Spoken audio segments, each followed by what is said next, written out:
सभी भक्तों को देवउठनी एकादशी की हार्दिक शुभकामनाएं।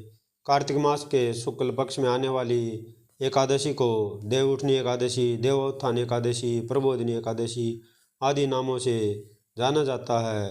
देवउठनी एकादशी का व्रत वर्ष 2023 में 23 नवंबर को रखा जाएगा।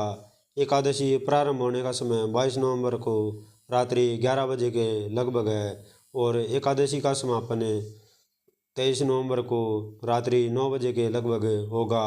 व्रत पारणा का समय 24 नवंबर को सुबह 6:51 से लेकर सुबह 9 बजे के आसपास तक रहेगा। अतः सभी देवउठनी एकादशी का व्रत अवश्य करें। तो अब करते हैं कथा प्रारंभ। देवउठनी एकादशी की मुख्यतः 3 कथाएं हैं। उनमें से सबसे प्रमुख कथा कुछ इस प्रकार है। शंकासुर नामक एक राक्षस होता है। शंकासुर ने तीनों लोकों में बहुत ही उत्पात मचाया हुआ था। तब सभी देवताओं के आग्रह करने पर भगवान विष्णु ने उस राक्षस से युद्ध किया और यह युद्ध कई वर्षों तक चला। युद्ध में वह असुर मारा गया और इसके बाद भगवान विष्णु विश्राम करने चले गए। कार्तिक एकादशी के दिन भगवान विष्णु की निद्रा टूटी थी और सभी देवताओं ने भगवान विष्णु की पूजा की थी।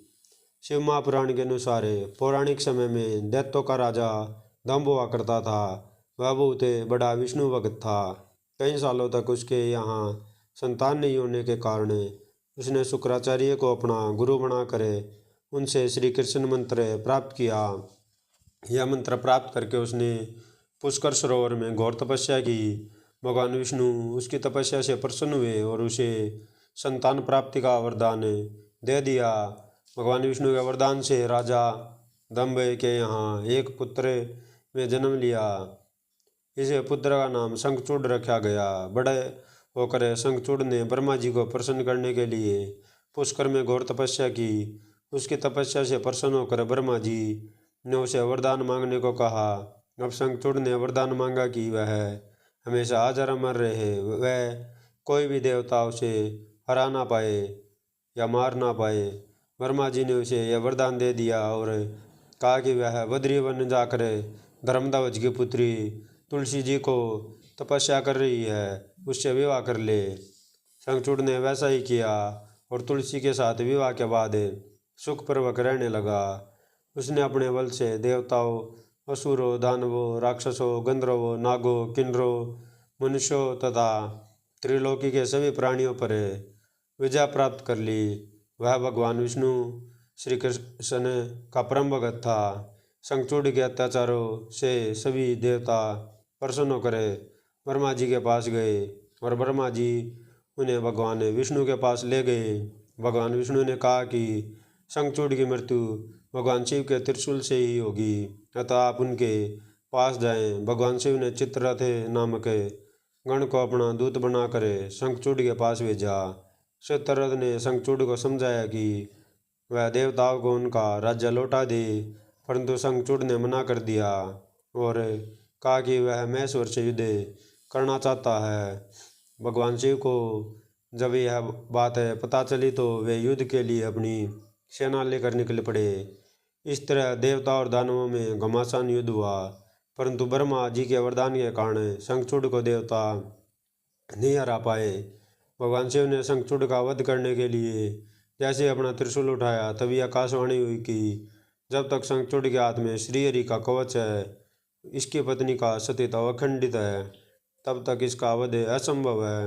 आकाशवाणी सुनकर भगवान विष्णु वृद्ध ब्राह्मण का रूप धारण कर शंखचूड़ के पास गए और उससे श्रीहरि कवच दान में मांग लिया।